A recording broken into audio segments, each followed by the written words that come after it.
안녕하세요.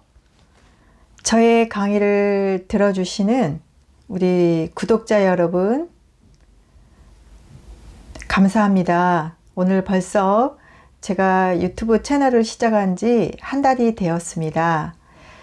더 좋은 모습으로 여러분들에게 만날 것을 약속드리면서 오늘 23번째 강의 사사기 첫 번째 시간으로 말씀을 열어가겠습니다. 사사기의 뜻을 한번 알아보겠습니다. 사사기의 사사는 고대 이스라엘 사회에서 재판관 또는 통치자 또는 군사적인 지도자의 의미로 쓰여져 왔습니다. 사사기의 이 시대의 연대와 사사기가 속한 그 시대적인 흐름을 보면 여호수아의 정복 이후, 죽음 이후 대략 1390년경부터 시작해서 사무엘이 마지막 사사인데요. 사울이 왕정시대를 펼쳐가기 전까지 대략 약 350년 기간을 통칭 사사시대라고 불리웁니다. 이 사사시대에 해당되는 성경책으로는 사사기와 룻기가 해당이 되어집니다. 저자는 알 수 없습니다. 그러나 사무엘로 많이 추측을 하기도 합니다.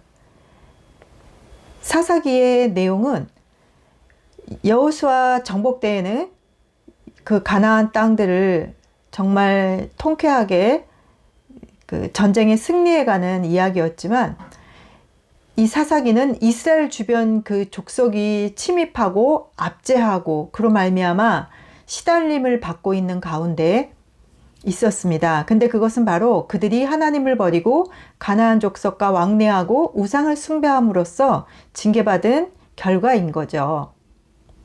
우리가 사사기를 읽어가면서 이제 구조를 먼저 알고 세 단락으로 나뉘어서 우리가 그 내용을 볼 텐데요. 1장부터 3장 6절까지는 사사시대의 배경에 대해 설명을 하고 있고 3장 7절부터 16장까지는 사사들의 활동, 17장부터 21장까지는 이스라엘의 타락상을 그리고 있습니다. 오늘은 이 첫 번째 단락과 두 번째 단락까지 볼 텐데요. 첫 번째, 사사시대의 배경을 살펴보겠습니다. 이스라엘 백성들은 하나님께서 창세기를 통하여 하나님의 백성으로 삼아주시고 출애굽기, 레위기, 민수기, 신명기를 통하여 그들을 다스려갈 주권자가 누구인지를 선포하셨습니다. 그리고 그 백성들이 살아갈 아름다운 땅, 가나안 땅을 여호수아에서 허락하셨습니다. 그러나 그들은 이런 하나님의 마음과는 다르게 사사기를 펼쳐보면 영적으로 혼탁하고 어두운 시대를 보내게 됩니다. 여호수아가 죽기 전에 이스라엘 백성들은 여호와만을 섬기겠다는 언약을 갱신했었습니다.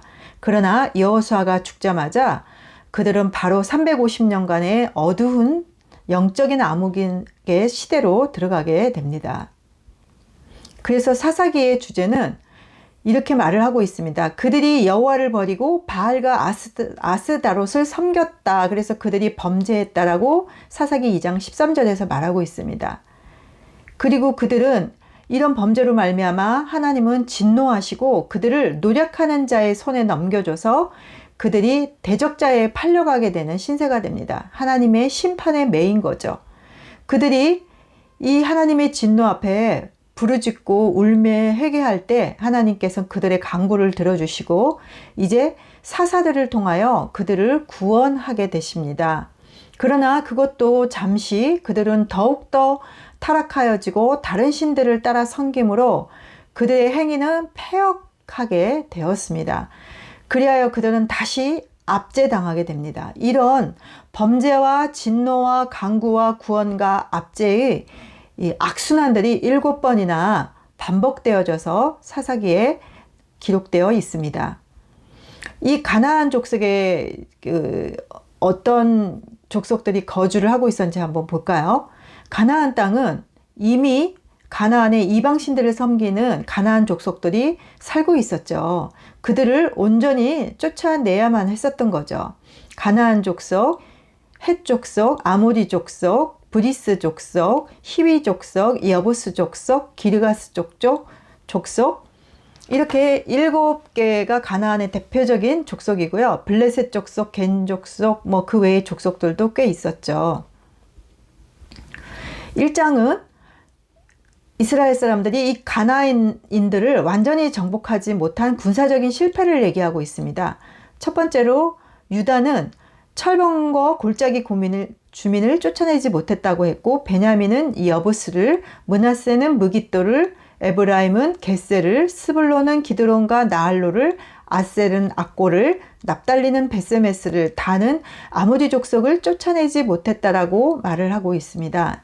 이로 말미암아서 2장에서는 가나안 땅의 주민과 언약하지 말라고 했는데 그 말씀을 듣지 않고 가나안 사람들과 왕래하고 혼합하였죠. 그래서 이스라엘 백성들의 옆구리에 가시가 되었고 가나안의 신들이 이스라엘 백성들에게는 올무가 되었다라고 기록하고 있습니다. 이렇게 이스라엘의 끊임없는 하나님을 배도하는 그 행위로 말미암아 하나님께 심판을 받게 되죠. 그러나 심판으로 끝나지 아니하고 계속해서 사랑하시고 회복하시려는 하나님의 노력이 이 사사들의 활동을 통해서 드러납니다. 그러나 사사들도 어딘가 부족한 그런 모습들을 우리가 사사들의 활동에서 볼 수가 있습니다.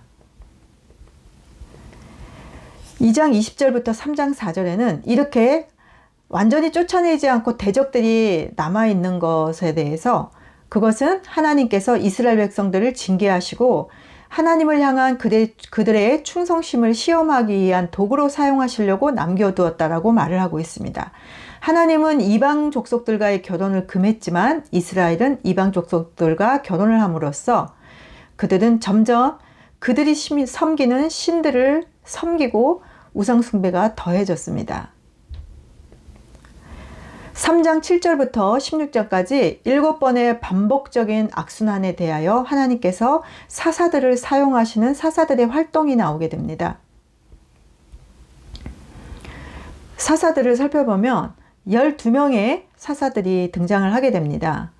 유다의 온니엘, 베냐민의 예후, 삼갈, 에브라임의 드보라와 납달리의 바라, 므낫세의 기드온, 이사갈의 돌라, 길르앗의 야일, 길르앗의 입다, 베들레헴의 입산, 스불론의 엘론, 에브라임의 압돈, 단의 삼손, 이렇게 12명의 사사들을 16장까지 소개하고 있습니다. 한번 자세하게 한 명 한 명을 살펴보도록 하겠습니다.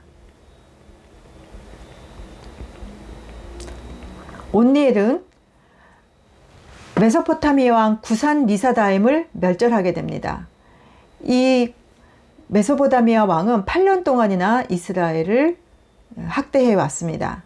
온니엘은 갈렙의 조카이며 사위였습니다. 이 온니엘이 첫 번째 사사로 쓰임을 받게 되고 두 번째로는 예훗입니다. 예훗은 왼손잡이라고 했는데요.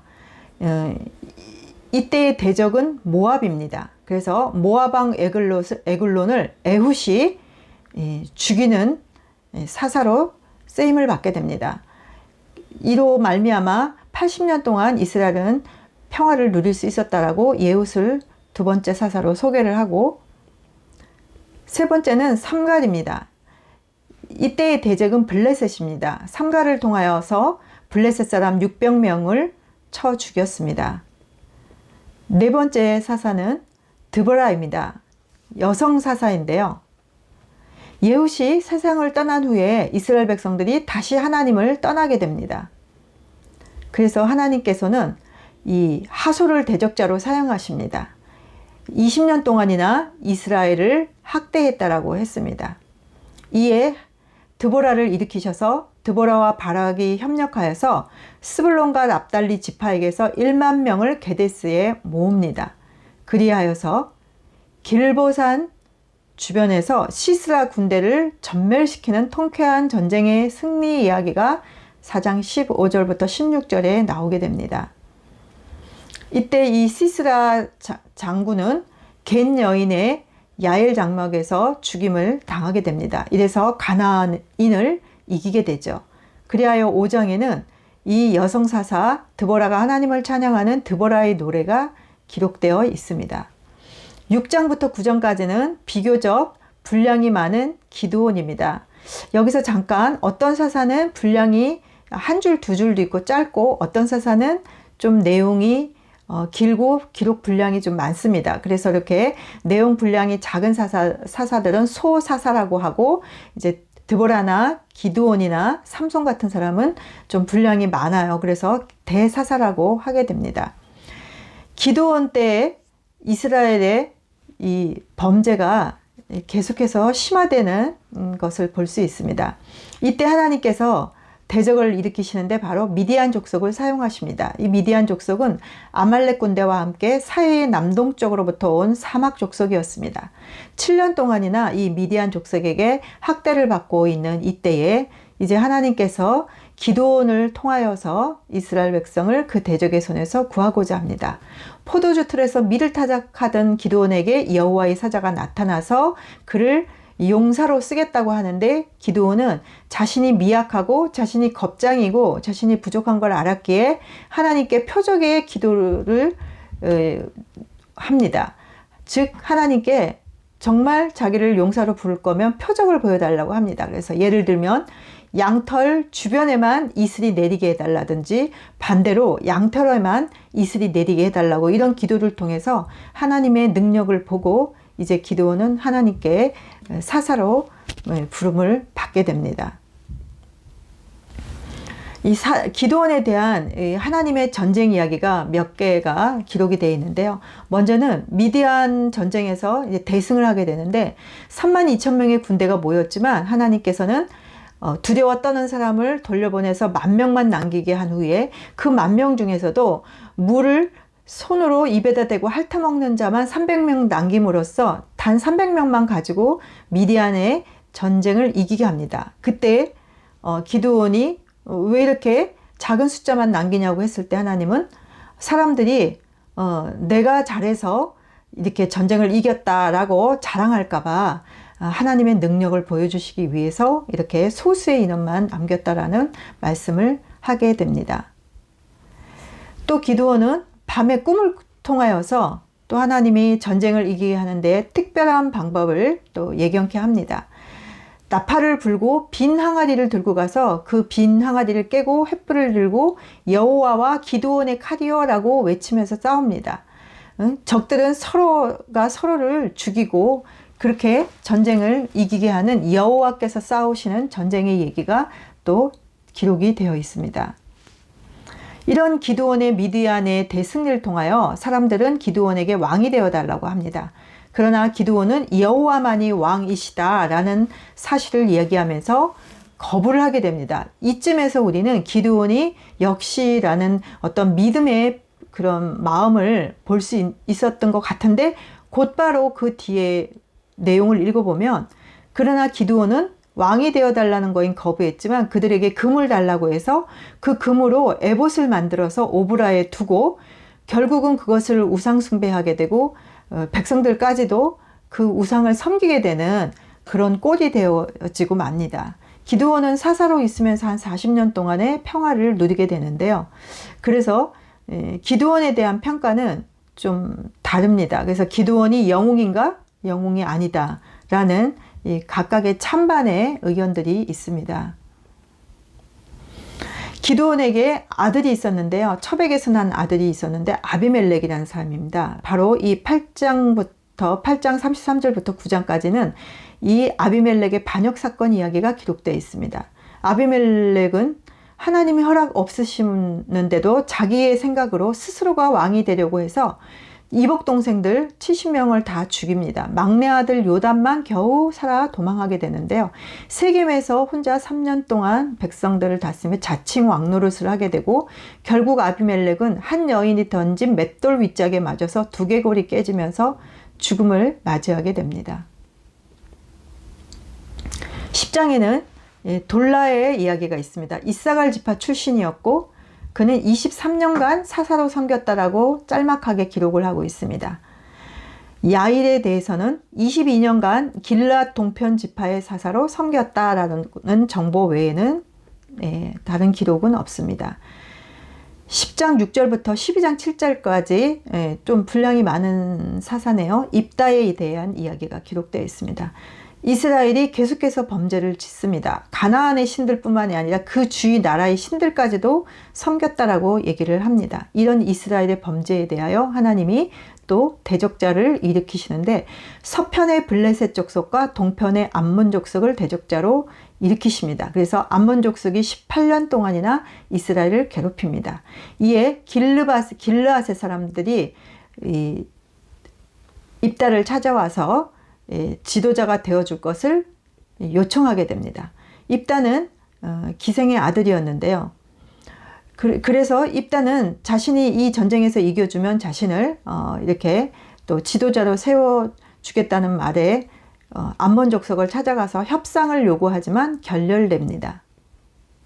그리하여 입다는 이제 암몬과 전쟁을 하게 되는데요. 입다가 서원을 하게 됩니다. 전쟁에 승리하고 돌아올 때 자기를 가장 먼저 맞이하는 사람을 하나님께 드리겠다라고 서원을 합니다. 공교롭게 정말 전쟁에 승리하고 돌아오는데 그의 딸이 가장 먼저 맞이해서 그는 어쩔 수 없이 자신의 딸을 제물로 드려야 하는 상황이 왔습니다. 하나님께서 입다의 딸을 향기로운 제물로 받으셨을까요? 그렇지 않죠. 왜냐하면 모세의 율법에 사람을 제물로 바치는 것을 금하셨는데 입다는 자신의 그런 어떤 하나님의 말씀이 아니라 자신의 생각으로 자신의 딸을 제물로 바친 격이 되었죠. 입다는 6년간 사사로 섬겼습니다. 12장에 입산 나옵니다. 베들레헴에서 다스렸고 그는 30명의 아들과 30명의 딸이 있었는데 밖에서 며느리를 맞이하고 밖으로 딸을 시집 보냈다는 얘기를 보니 소위 오늘날로 따지면 국제 결혼을 시킨 거네요. 이방인과 결혼을 시켰다는 거니 이 사람도 잘한 건 아니겠죠. 7년간 사사로 섬깁니다. 12장 11절에 엘론, 그는 북쪽의 스불론 지파 출신이고 10년간 사사로 섬겼다라고 간략하게 기술합니다. 12장 13절부터 압돈, 그는 에브라임 출신 지파고 아들 40명과 손자 30명을 두었고 8년간 사사로 섬겼다라고 역시 짤막하게 정보를 읽을 수 있습니다. 13장에 이제 이 사사기에 등장하는 12명의 사사기 중에 마지막인데요. 삼손은 사사기에 기록된 마지막 사사이죠. 한 번도 군대를 이끌어 본 적이 없는 사사고 유일하게 태어나기 전에 천사의 출생에 대한 이 고지를 받은 사사였습니다. 그리고 그는 하나님에게 태중에서부터 특별하게 선택된 나시린이었습니다. 특별한 복을 받은 자였죠. 14장엔 이런 삼손이 죄악된 결혼을 하는 모습을 볼 수 있습니다. 이방 여인과 결혼하면 되지 않는데 그는 블레셋 여인 딥나 출신의 여인과 결혼을 하게 됩니다. 부모의 반대에도 불구하고요. 그리고 그는 죽은 시체를 만지는 등 나시린의 서약을 파괴하는 행동들도 하게 됩니다. 15장은 블레셋인들에 대한 삼손의 개인적인 보복 내용이 기록되어 있습니다. 그 블레셋인에 대하여 하나님이 징벌하신 내용이 또 기록되어 있는데요. 삼손은 자기 아내가 다른 블레셋인에게 시집간 사실을 알고 격노하여서 그 블레셋인들의 밭에 불을 지게 됩니다. 이에 격노한 블레셋인들이 삼손에게 대항하지만 삼손은 그 1000명이나 되는 블레셋 병사들을 죽이게 되죠. 16장은 아내 들릴라의 유혹에 자신이 힘이 센 그 비결이 바로 머리에 있었는데요. 그 머리의 비밀을, 나시린의 비밀을 공개하게 됩니다. 그래서 그는 눈을 뽑힌 채 블레셋인에게 잡혀가서 맷돌을 돌리는 신세가 되죠. 그래서 결국 그는 블레셋의 다곤 신전에서 최후의 죽음을 맞이하게 되는데 그래도 그는 마지막에 하나님께 회개하고 자신에게 한 번만 더 기회를 달라고 간구합니다. 그래서 하나님께서는 삼손을 사용하셔서 블레셋과 우상 다곤을 크게 징벌하고 다 무너지고 죽는 사건이 벌어지면서 성경은 그렇게 삼손에 대해서 기록을 합니다. 삼손이 살아있을 때 죽인 사람보다 그가 죽을 때 같이 그 블레셋 사람들이 많은 사람이 죽었는데 그 죽인 사람들이 더 많았다라고 마지막으로 삼손에 대해서 그렇게 평가를 합니다. 네, 우리가 이렇게 12명의 사사의 활동들을 보았는데요.